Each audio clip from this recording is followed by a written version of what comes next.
নমস্কার বন্ধুরা, welcome to cooking with ইচ্ছে। মাঝে মাঝে একটু অন্য টাইপের রেসিপি হলে মন্দ লাগে না, আর এমনই অন্যরকম রেসিপি নিয়ে আজ আমি চলে এসেছি। তো সেই জন্য একটা কাপের মধ্যে আমি 1 কাপ নিয়ে নিলাম। আমরা যে ভাতের চাল ব্যবহার করি সেই ভাতের চাল, সেই সেম পরিমাণে দিলাম 1 কাপ আতপ চাল, 1 কাপ বিউলির ডাল, দেব এরকম চামচে 2 চামচ ছোলার ডাল, 2 চামচ মেথি ফ্লেভারের জন্য। এখন ভালো করে কয়েকবার ওয়াশ করে নিয়ে এটাতে জল দিয়ে এটাকে মোটামুটি 7-8 ঘন্টার জন্য আমি ভিজিয়ে রাখবো।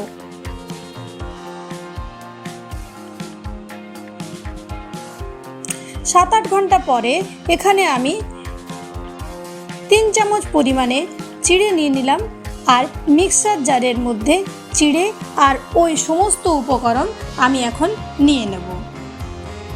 আমি বানাবো আজকে সানডে স্পেশাল ধোসা রেসিপি।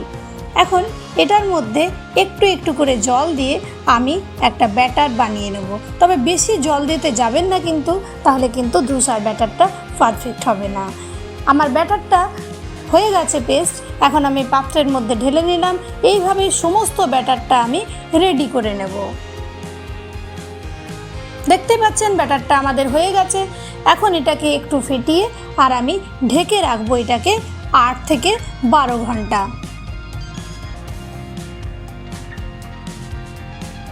রাত শেষ, ধোসার ব্যাটার গোটা রাত ঢাকা ছিল। এখন সূর্য উঠেছে, চারদিক আলো আর সুন্দর আবহাওয়াতে আমাদের সকাল স্বাগত জানাচ্ছে। আমিও একটু কারি পাতা তুলে নিলাম, কেননা ধোসাতে তো কারি পাতা ছাড়া পসিবলই নয়। আর ততক্ষণে দেখুন একেবারে পারফেক্ট আমাদের ধোসার ব্যাটারের ফরমেশন হয়ে গেছে। এটাতে কিন্তু আমি তখন নুন ফুন কিছুই দিইনি, জাস্ট ঢেকে রেখেছিলাম।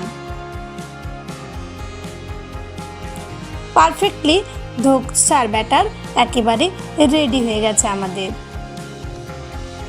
আর এটা কিন্তু একেবারেই একটা হেলদি ডিশ আজকের সানডের রেসিপির মধ্যে। একবার ভাবুন, সেই প্রাচীনকালে যখন ভারতীয় একটা রান্নার শৈলী কীভাবে উইদাউট ইস্ট, উইদাউট খাবার সোডা এরকমভাবে একটা পারফেক্ট ব্যাটার তৈরি করেছিল, যার ফরমেশন একেবারে পারফেক্ট হচ্ছে, কেননা এটার মধ্যে বিউলির ডাল দেওয়া আছে। আর এই বিউলির ডাল এটাকে পুরোপুরি ফরমেশন করতে সাহায্য করছে। তাহলে চলুন নেক্সট স্টেপে আমরা চলে যাই। নেক্সট স্টেপে প্রথমে আমি বানাবো স্টাফিং। আর আমি এখানে বানাচ্ছি আলু দিয়ে মশলা ধোসা। তাই প্রথমেই আমি তেল একটু ফ্রাই প্যানে গরম করে নিচ্ছি একটা পাত্রের মধ্যে। এখন আমি একটু তেল গরম করতে দিই। আমি এখানে হোয়াইট অয়েলের ব্যবহার করছি, আর ধীরে ধীরে আমি এটার মধ্যে ফোড়নগুলো দিয়ে দিচ্ছি।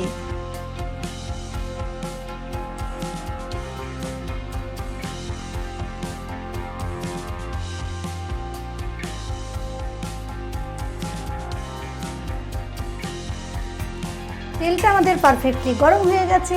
এখন আমি এটার মধ্যে দিয়ে দিচ্ছি সরষে, কেননা সরষে ছাড়া তো সাউথ ইন্ডিয়ান কোনো ডিশ ইনকমপ্লিট। দিয়ে দিলাম কারি পাতা। আরে আস্তে আস্তে, এত জোরে ফোটার দরকার নেই। দিয়ে দিচ্ছি তার সাথে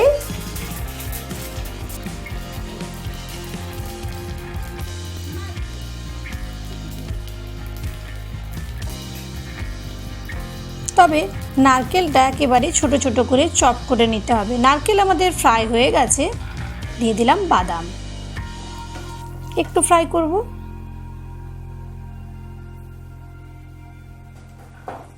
আর আমার আজকের রেসিপি যদি আপনার ভালো লাগে, প্লিজ একটা লাইক দিতে ভুলবেন না যেন। এখন দিচ্ছি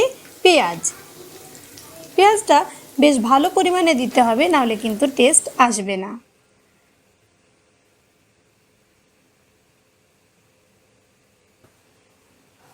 কমেন্ট করে জানাবেন যে রেসিপি কেমন লাগছে, আমার উপস্থাপন আপনাদের পছন্দ হচ্ছে কিনা। আর চ্যানেলের প্রথম দর্শক বন্ধু হলে প্লিজ ফুল ভিডিওটাকে ওয়াচ করে চ্যানেলটাকে সাবস্ক্রাইব করতে ভুলবেন না। তো আমি খানিকটা পেঁয়াজও চপ করে রেখে, পেঁয়াজটা আমি হালকা ফ্রাই করে নেব। আর আঁচটা আমার রয়েছে লো। পেঁয়াজটা আমাদের ফ্রাই হয়ে গেছে। এখন আমি এটার মধ্যে নুন দিয়ে দিলাম পরিমাণ মতো। তবে আপনি এটার মধ্যে একটু হলুদও দিতে পারেন, হলুদ ধোসার মশলার মধ্যে দেওয়া হয়, আমি দিইনি, আপনি দিতেই পারেন। তবে বাদামটা আমার একটু লাইট ফ্রাই করে নিয়েছি, নাহলে বাদামের মধ্যে একটা কাঁচা ভাব থাকে। বাদামের কাঁচা ভাবটা যেন একেবারেই না থাকে সেটা কিন্তু লক্ষ্য রাখতে হবে। এখন পেঁয়াজটাকে আমি লাইট ফ্রাই করে নেব। If you don't understand my language, then please on CC. My all recipe have English subtitle and enjoy my recipe in your own. নুনটা একটু কম লাগছিল, এখন আলুর পরিমাণে আরও একটু নুন আমি দিয়ে দিলাম, কারণ এটার মধ্যে আমি এখন আলু অ্যাড করব। अगर मेरी भाषा आपको समझ में नहीं आ रही है तो प्लीज़ स्क्रीन के राइट साइड देखिए सीसी लिखा हुआ है, उसको टच कीजिएगा तो मेरी भाषा आपको समझ में आ जाएगी।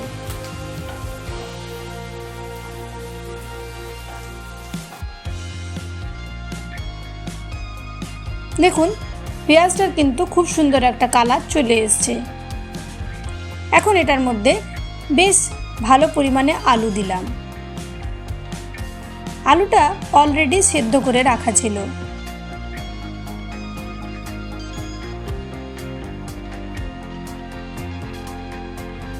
এখন ভালো করে মেশাতে হবে। আলুটা দিয়ে ভালো করে কিন্তু মিশিয়ে নিতে হবে। আর কাল রাত্রে আমি যখন ধোসাটা মানে ধোসার ব্যাটারটা রেডি করছিলাম তখন কিন্তু ওটার মধ্যে আমি নুন দিইনি, তাই এখন আমি ওটার মধ্যেও একটু নুন দিয়ে ভালো করে ফেটিয়ে নিয়েছি। একেবারে কিন্তু ম্যাশড করে নিতে হবে, এরকমভাবে এরকমভাবে।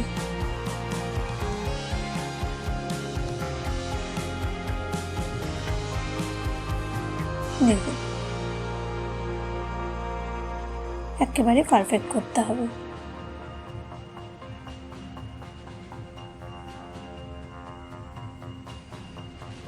এরকম যায়। স্টাফিং রেডি, ব্যাটার রেডি, কাজ হয়ে গেছে। এবার জাস্ট গরম গরম ধোসা বানিয়ে সার্ভ করলেই হয়ে যাবে। এইবার আমাদের ফাইনাল স্টেপ। তো ফাইনাল স্টেপে প্রথমেই তাওয়াটা ভালো মতো গরম করে একেবারে যেমনভাবে আমরা বাইরে দেখে অভ্যস্ত সেরকম এখন একটা ননস্টিকের তাওয়া ভালো করে গরম করে নিতে হবে। এই তাওয়াটাতে ধোসাটা পারফেক্টলি তৈরি করা যায়। এখন বেশ খানিকটা জল এটার মধ্যে দিয়ে ভালো করে মুছে নেব। এটার ময়েশ্চারেই কিন্তু ধোসাটা হবে, তেল কিন্তু আমি ইউজ করব না। এখন এটার মধ্যে অল্প অল্প করে ধোসার ব্যাটারটা আমি দিয়ে দিচ্ছি।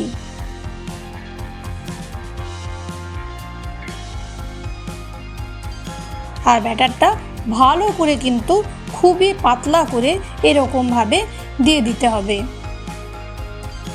যতটা সম্ভব পাতলা করে ব্যাটারটাকে চারদিকে ছড়িয়ে দিন,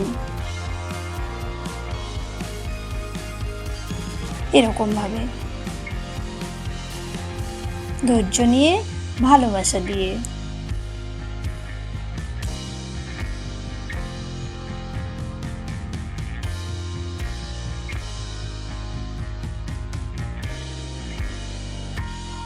এইবার হাই ফ্লেমে এটাকে পুরো ক্রিস্পি করে নিতে হবে। আর এমনই নিত্য নতুন রেসিপি পেতে প্রতিবার বলি প্রতি সোম বুধ শুক্র সন্ধ্যে ৬টা ভারতীয় সময়ে আমার সাথে থাকতে ভুলবেন না যেন।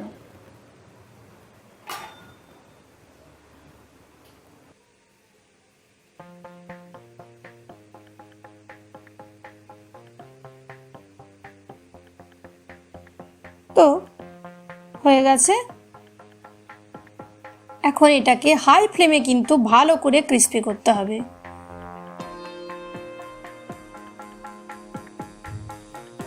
দেখতেই পাচ্ছেন উপরটা কিন্তু আমাদের শুকনো হয়ে গেছে। এখন এরকম ভাবে এটাকে আমি ধীরে ধীরে ছাড়াবো। তবে আপনি যদি প্রথমবার বানাচ্ছেন তাহলে এটাতে সাইডে সাইডে একটু করে তেল দিতে পারেন, কিন্তু যদি আপনি কয়েকবার বানিয়ে ফেলেছেন অলরেডি তাহলে নিজে নিজেই দেখতেই পাচ্ছেন নিজে নিজেই উঠে চলে আসবে এরকমভাবে ধোসাটা, যেমনভাবে ওদের আসে। আর চিড়েটা এখানে আমি এই জন্যই ব্যবহার করেছিলাম, এটার কালারটাকে পারফেক্ট করবে, একটু পরেই দেখতে পাবেন। এখন মশলাটা এটার মধ্যে দিয়ে ভালো করে মুড়ে দেবো। জাস্ট লাভলি লাভলি, যা হবে না এটা, একবার অবশ্যই বানাবেন। মুড়ে দিচ্ছি আমি এটাকে এরকমভাবে, তবে আপনি যেভাবে মুড়তে পারবেন সেভাবেই। দেখতেই পাচ্ছেন কালারটা পারফেক্টলি একেবারে দোকানের মতো। আর ক্রিস্পি একেবারে পারফেক্ট, ভেতরে স্টাফিংটাও পারফেক্ট।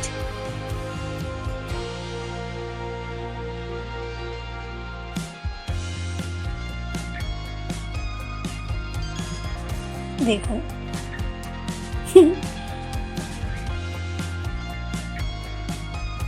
আর এই রেনি সিজনে বা উইন্টারে এটা বানালে পরে অবশ্যই কিন্তু একটু বেশি সময় দিতে হবে এর ফরমেশনের জন্য, মানে 8 ঘন্টাতে নাও হতে পারে। আমি রাত্রেবেলায় ভিজিয়েছিলাম, ঠিক রাত্রেবেলায় 9টার সময়। আমি কিন্তু ধোসাটা বানাচ্ছি 12টার পর, দুপুর 12টার পর। ততক্ষণ আমার ফরমেশন হতে সময় লেগেছে, কেননা আগের দিন বৃষ্টি হয়েছিল, ওয়েদারটা একেবারে ঠান্ডা ঠান্ডা ছিল। গরমের সময় 8 ঘন্টাতেই কিন্তু ফরমেশন হয়ে যাবে। আর এখন দেখুন একেবারে পারফেক্ট কালার, পারফেক্ট ক্রিস্পিনেস, দেখতেই পাচ্ছেন, দেখে নিশ্চয়ই বুঝতে পাচ্ছেন একেবারে পারফেক্টলি ধোসা আমাদের রেডি হয়ে গেছে।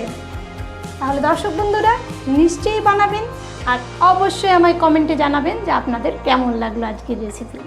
সবাই ভালো থাকবেন, সুস্থ থাকবেন, আর আমার চ্যানেলে বেশি বেশি করে আপনাদের ভালোবাসা দিতে থাকবেন। আপনাদের ভালোবাসা আর আশীর্বাদ আমার চ্যানেলের থেকে যেন, আর আমি যেন আপনাদের ভালোবাসা থেকে বঞ্চিত না হই। প্লিজ পাশে থাকুন, সাথে থাকুন।